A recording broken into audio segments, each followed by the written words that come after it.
Yo, what's up, guys? Today we're going to be reacting to the best mythics, and Cypher PK made this. Shout out Cypher PK. He already makes enough money, but can you shout me out, please, Cypher? There is 150 today. Fuck up. I want to rank every single mythic that ever existed in Fortnite. All right, let me see if you're valid. From You're the probably worst not. to the best mythics of all. Shush. And you might be wondering, how am I going to do this? Because there is 150 Your fucking mythics. team. So let's just start with the worst ones ever, and we'll work our way to the best. At number 150, Damn. the cardboard box. I chose this as the worst mythic of all time. there's nothing The to reality do. is, this mythic was pretty useless, and the fact that it was a mythic rarity item to begin with That was a mythic? joke. These things rarely ever work. People always knew you were hiding in them because there was no other reason for the boxes to be there. This was a green item that got reskinned into a mythic item for whatever reason. This should have never been a mythic to begin with. But now we move on to number 114. Damn. The Spire Jump Boots. What's wrong with Season those? 6 was hated for a lot of things, but the Spire Jump Boots is definitely up there as such wasted potential. It sounds like a cool idea, but it was executed so poorly. You had to jump 3 times for some reason just so that you could glide or redeploy. And the thing is,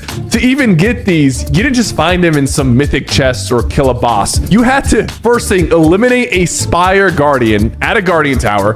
They dropped some random stone. You had to take it to the center of the map. That's and doing then you too got much. Your useless jumping boots. Doing all of that was not worth it. And after like the first week of the season, I did not see anybody using these mythics because it was such a pain to get, and they were so useless. And now at number 113, this one was painful. The Paper Bomb Kunai. I'm a huge fan of Naruto. That's good. When I heard there was a Naruto collab, I was excited. And then there was going to be a mythic item. I was like, what are we going to get? The Rasengan, Shadow Clone Jutsu, Shidori, Fire Style Fireball Jutsu. There's so many possibilities. They gave us the Kunai, and this could have been a lot cooler, right? Maybe you could teleport with them. Maybe they actually did some damage. This thing only did 35 damage, and there was like an I thought it did more. to it as well. It wasn't that useful. It wasn't even good at breaking builds, and you could only carry up to 6 of them. I'm so disappointed as a Naruto fan. Honestly, like, this is heartbreaking, especially after seeing what the other animes got for their mythics. But we got to talk about number 112, the Diamond's Thermal DMR. The DMRs are usually cheeks, but this one just took it a step above. People said it was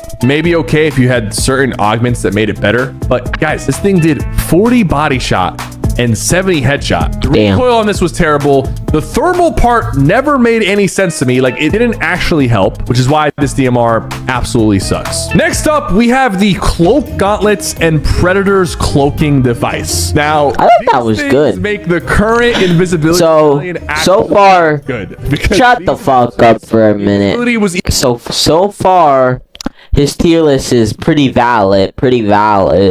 Worse than what we currently have this season. It would only last up to 30 seconds, and people could still see you like clear as day. Nobody picked these up. They had an awkward animation just to activate them. This was a death sentence. Trying to use this around anybody, you were just gonna get pumped. And after that, we have to go to the Zig and Choppy's. Nah, that was good, bro. What you talking about? And it looked pretty cool, but the laser only did 12 damage per hit. And you could only shoot it for a few seconds. Health full shield with this before it overheated. I thought it was good. The worst part is you had to charge up the attack a little bit, so you couldn't instantly use it, which made it feel even worse. And next up, Deadpool makes the list with the mythic. I don't remember those cannons. You see, the idea of this item was very cool. Mythic dual wield hand cannons that would heal you every time you did damage. But the issue was that, one, it barely did any damage. 21 damage. And guess what? You would only get 3 health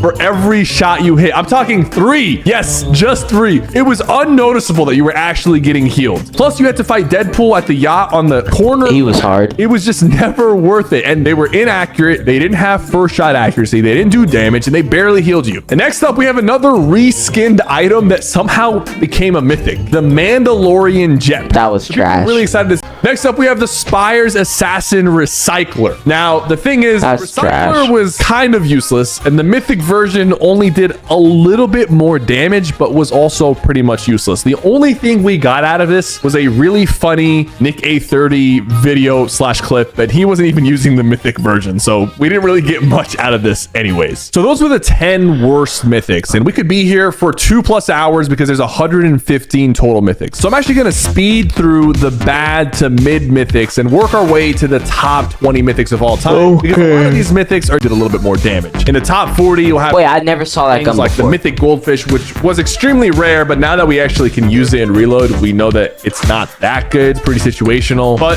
now we work our way to the top 20 mythics of all time, and I think we cooked with this list. So at number 20, we have a new mythic that just got added this season, the War Machine's Arsenal. Yeah. Now, it might be too soon to call it, but so Bro, they're overpowered as hell. serious damage. Like, it just makes me wanna your back and see this fucking plate. nerf this a little bit more. They already nerfed it once. They might nerf it more, but I'm judging this based off of what I played in the first week of the season. It's very This plate strong. and I just think got out of it's top 20 surgery. spot. Now at number 19 and 18, also recent mythics, waterbending and airbending. When it first came out, I'm not gonna lie, I thought waterbending was kind of low key, but it actually does some pretty decent damage, especially after they buffed the fire rate and smile on 22 to that face. 24 and gave it a bigger headshot multiplier. I knew it was good when the pro players started using waterbending in the FNCS and cash cups. And then of course, airbending was one of the best rotation items of the season, and just in general, one of the best rotation items ever, being really good for mobility. Both of these are up there. And by the way, if you're wondering where earth and firebending is, they're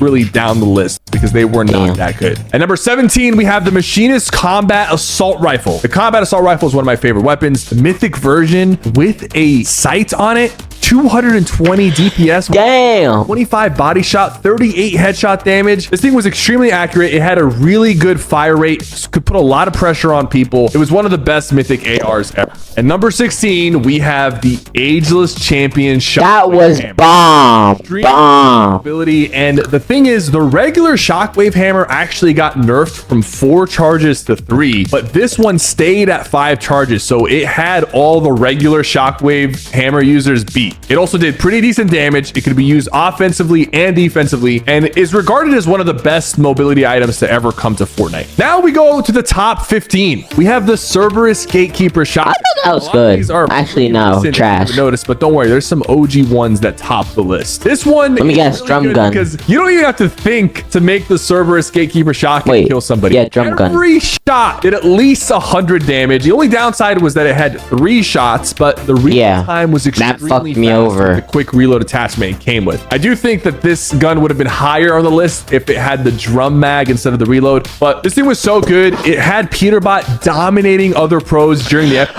Fuck Peterbot. Don't take showers. Look like a fucking monkey. 14 to 13, probably one of my favorite mobility items ever, the Spider-Man and Spider-Verse. They were good. They were extremely useful. They had 80 charges, so you never really ran out. And the cooldown, you know, was pretty manageable. It was short if you only used it a few times, and it was 15 seconds at max if you were swinging around the entire time. It prevented fall damage as long as you didn't get shot out, and it allowed you to pull off some crazy plays. And overall, just the way this mythic was just implemented, the way it was coded, made some actual Spider-Man games seem like ripoffs. At number 12, we have don't know a what the auto fuck you're talking shotgun, about. the Oscar's Frenzy auto shotgun. I'm not gonna lie, the Frenzy auto shotgun pretty much ruined Chapter 5 Season 1 for me. It was my worst offender, and it got me killed the most. But the Oscar's Frenzy Peter. Bro, I didn't get that fucking scar. I didn't get that style of Peter Griffin. Reload. They ended up nerfing Fuck the fire rate, me. and clicks ended up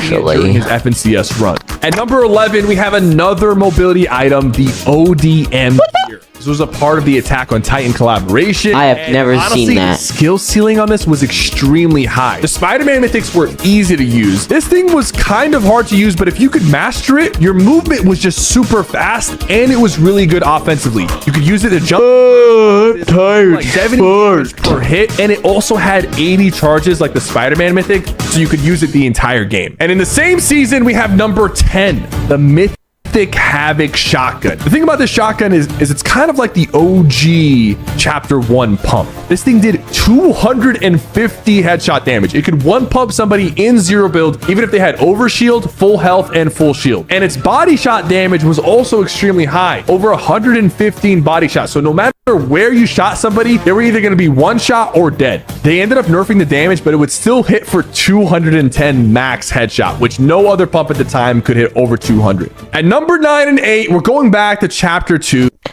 Drum gun. I think drum gun should be chapter. This, but you've been overpaying for years. Probably first Don't place. check out until you've given. The Sky's assault rifle and grappler, the mythic version of the Scar. 30. Bro, I can't wait to go back to chapter 2. Sign me up. 122 DPS, and it had a faster fire rate than a regular Scar. It felt really good, especially for chapter 2, and you had the grappler, which never ran out of uses and gave you infinite mobility the entire game. But it does get outshined in the same season by number 7, the Midas drum gun. Now, Wow. the Midas drum gun is not that strong. I use it in creative all the time. It's pretty weak. That is not the Midas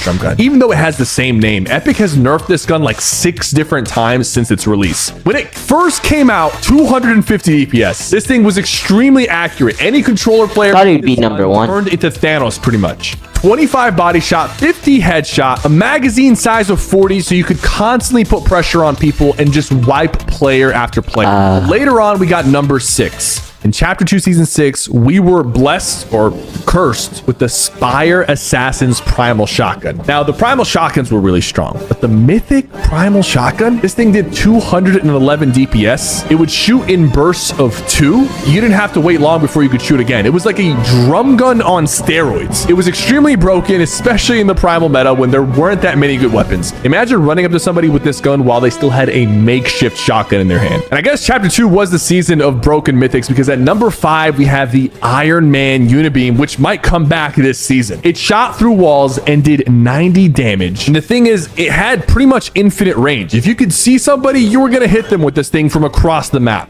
The charge didn't take long, so you weren't really at risk of getting headshot sniped. And this thing just lets you open up any fight with a free 90 damage. And now we go to number 4. Number 4. The Blade. This thing caused People hate that. havoc, especially for the Chapter 1 players. One of our first mythic weapons, and it would do 75 damage per swing, and it had an alternate leap attack which would break all. People hated that, bro. It didn't just do that. It turned you into a mini boss by giving you 200 health and 200 shield, so you were really hard to kill. On top of that, you would gain I remember that. 4 shield per second that you were holding the sword, and anytime you got an elimination, you would get 50 siphon.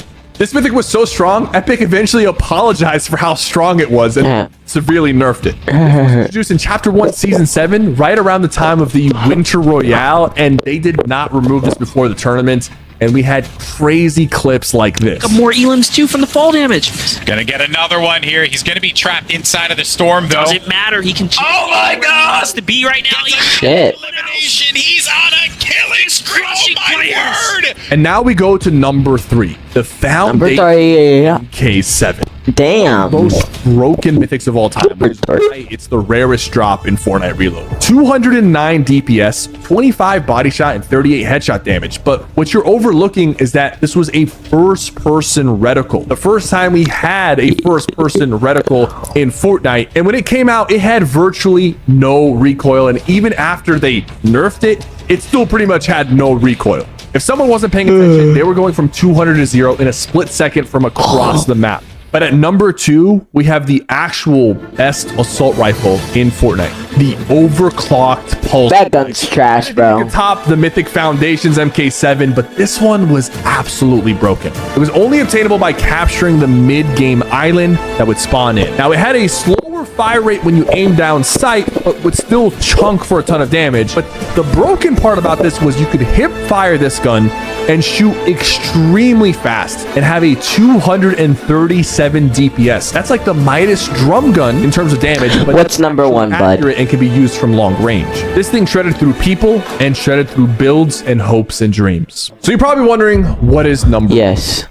1? What is the most What could it be? mythic item that you could use to win a game of Fortnite? And you know, I had to give it to the most iconic mythic ever is it? added to Fortnite. At number 1, we have the Infinity Gauntlet. If you guys don't remember, Oh yeah! That's not number one, no. to Thanos, you had 4 different abilities. That's not number one. That's not number one. Well, guys, it's the end of the video. I gotta go make maybe like 2 more videos. So, peace out, love, share.